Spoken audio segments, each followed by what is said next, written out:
detached observation is necessary. An ability to watch ourselves, which we have lost. We lost that ability to watch ourselves. Become aware. Just think about that.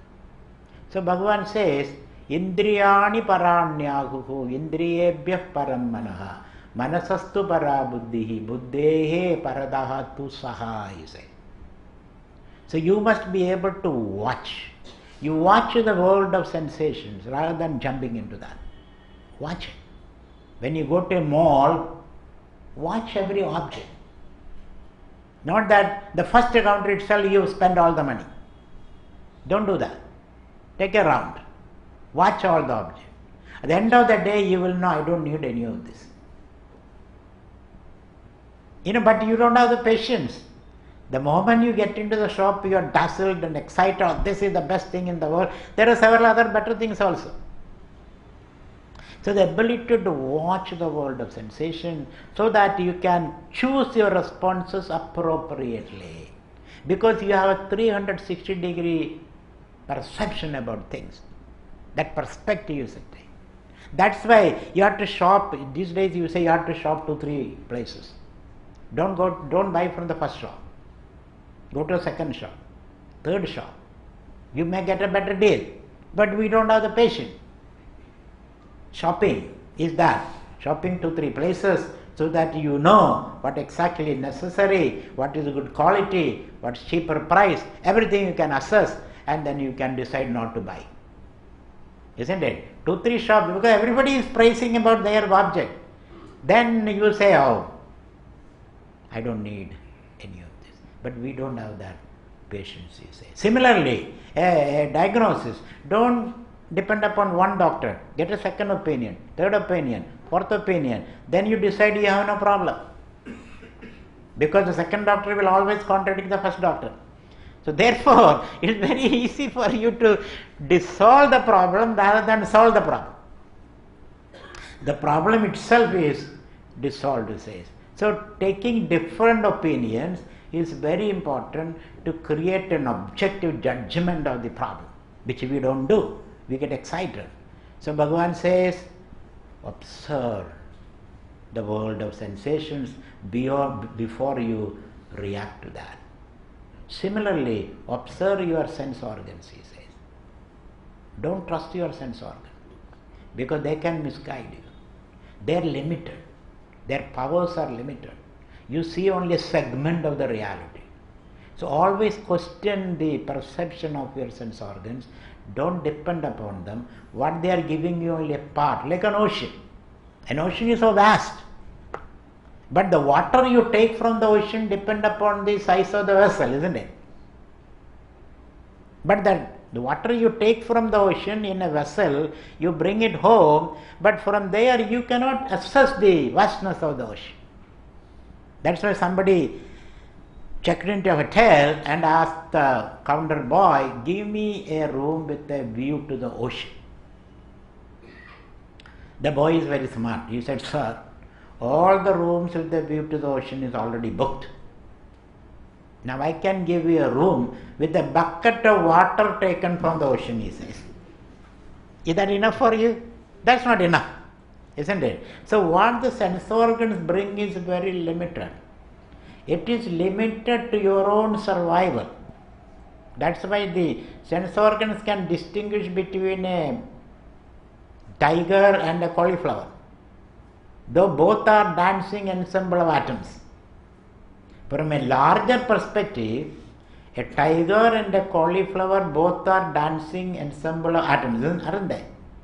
You know, as a physicist, you know that. But you should be able to distinguish between a tiger and a cauliflower. You cannot say both are dancing ensemble of atoms, so therefore let me embrace a tiger. Then you will not be sitting here. You should be able to biologically, you should be able to distinguish. Philosophically, there is no distinction. This ability to distinguish between biological and physiological, biological and philosophical understanding is very important. That is what we are lacking. So, What your sense organs bring is very limited. You have to take a second look, third look, fourth look. And you are comparing your look with others' looks also. And the looks, our scripture, what does the scripture say talk about it? What does the other person talk about it? What does your past experience talk about it? So that you bring different perspective to arrive at a honest judgment, he says. So don't trust all the time. Similarly, your mind, you cannot trust all the time. You have to think twice, thrice, question the mind, challenge the mind. So observe the mind. Observe your convictions also.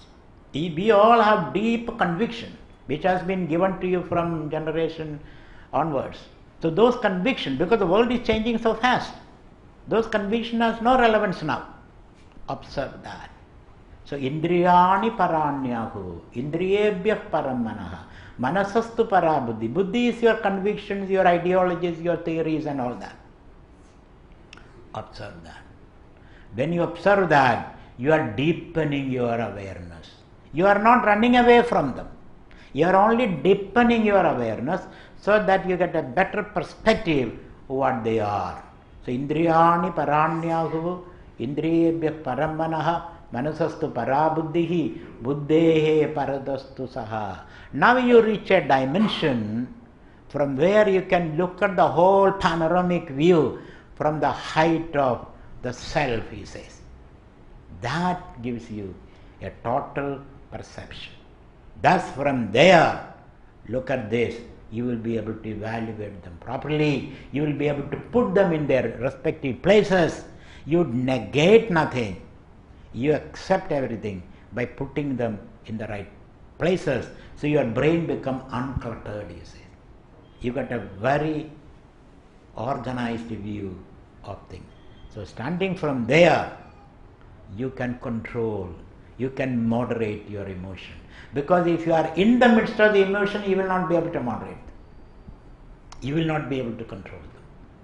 So get out of that by the power of observation. So by power of observation, look at these emotions and then you become a master of these emotions. So evam buddhehe param buddhva samstabhyatmanam atmana jekishatrum mahabaho kamarubam durasadam. Thus we will be able to manage kama. Don't destroy kama. When you destroy kama, you become like a piece of stone. There is no energy, there is no passion, there is no enthusiasm, there is no purpose, there is no meaning, not interested in anything, and you will sit like a piece of stone. That is not what Bhagavan says. Look at Bhagavan. Bhagavan is a dynamically dancing God. And he is everywhere. Nothing is below him or above him.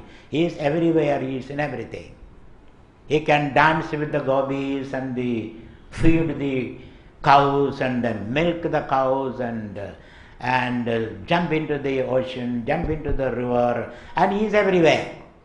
So Bhagavan is a dynamically interacting God, and hence it is not the complete elimination of your desire, but it's a matter of managing your desire and employing your desire effectively in interacting with the world, to expressing your potential, to share your happiness. That is your real nature. So thus you become a master of your desire. As I told you, if you know how to ride the cycle, you can reach your destination. If you don't know, then you become a prisoner of the cycle. So having said this, Jahishatrum Mahabaho. So how do we manage our desire? By observing.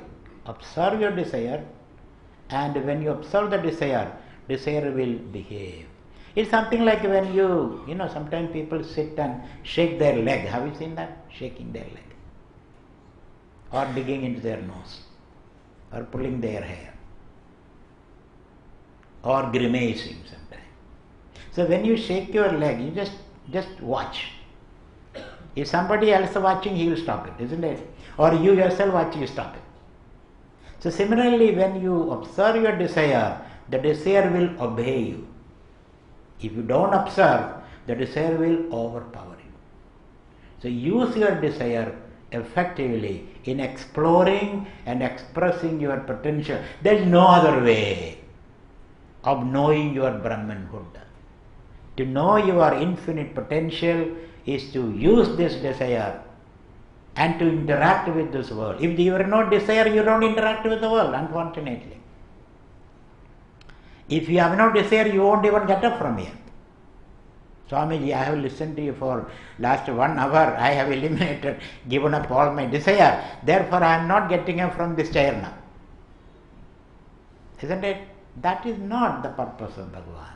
So use your desire. Desire is the only tool. That's why so kamayaga. That's why Bhagavan says, dharma viruddho kamosmi. So that kama, when you express your desire, others also are expressing their desire, isn't it? That's the problem. If you are the only person, you can have full play of your desire. When you express your desire, others also are expressing your desire. So you have to engage in a dialogue with the other. So you get what you negotiate, as they say. So I have to recognize you also have a desire. When I recognize you have a desire, you will recognize I have a desire. Now you can sit together how to maximize our desires. This is called win-win situation, where everybody is a winner. Nobody is a loser. If there is a loser, then the loser will come against you later. So just recognize the other person as a desire just as you have a desire. This is called theory of mind these days. When you recognize your desire, you will be able to recognize the other's desire also. So we come together. We come together. We are passengers of the same train. When we come together, and then you may have to postpone some of your desires to accommodate the other. You may have to give up some desires to accommodate some other. Thus, through a process of discussion and negotiation, this is called creating a community, isn't it? And alone you cannot fulfill most of your desires anyway. Alone you cannot. You need others' help. So to fulfill your desire, you have to interact and create collaborative association with other people who have got their own desires. So together we can flourish. Alone we perish. Thus, Bhagavan says, let us understand each other. So let us not condemn your desire. Now we are talking about an aspirational society, isn't it? An aspirational society. Our Prime Minister wants to create a $5 trillion economy. Then you say, oh, these are all useless things. We don't need a $5 trillion economy. We are happy with whatever we have. Then there is no aspiration. Then there you don't invoke your Brahman, your infinite power. So recognize your desire, recognize others' desire, let us all come together and try to create a maximum advantage for each other. That is the project of the Upanishads. Not that the Upanishads want to pull out all the desires from you. Then you will become useless. You will become useless because you are not challenged. You are not interacting with the world. And hence Bhagavan told Arjuna, be in the battlefield. Fight your battle. Fight your battle means swadharmakyam yuddham kuru. Do your own duties, depending upon your nature, your training, your place in the society. One has to be very active. So, buddhehe param buddhva samstabhyatmanam. Thus, you take control of your life, he says. Become a master, not a slave of your life. Use this desire, the tool, to explore and express your potential and associate with others. If you have no desire, you don't associate with others also, isn't it? Your very desire to associate with others is possible because of this. And hence, desire, don't condemn desire, understand desire, he says, from a higher standpoint, and become a master of that desire, not a slave of the desire. If you are a master, desire is a tremendous help for you. If you are a slave, desire will twist your arm and make you feel miserable. It's like your servant. You see, the servant is very useful, isn't it? But servant can become your master also. Become your master. That's why when some guests come, she heard the gossip of some guests are coming. And the previous day she says, Mensa, I am leaving. Isn't it? I am leaving. I have to go. My mother died and my father died. Her mother died several times anyway. So he says, I am leaving. And then you are on a panic mode. If she leaves, who will cook, who will wash, who will do, and 10 guests are coming, then you will say, please, please, you fall on your knees and please, please, Bhagavan. Then at that time you will say, Bhagavan also, please stay with me, without you, pahimam, trahimam. And then he says, okay, I will stay with you. This way she keeps on, 2-3 times when she says, you get fed up. One day you say, okay, go. Then she says, Memsa, maybe not this time. Isn't it? So now you asserted your power over this person, he says. So similarly, desire we have to handle, he says. Taming the shrew, he says. Taming the shrew. You have to handle desire like that. Jahishatrum Mahabahu. Now desire is not your enemy. You are defanged the desire.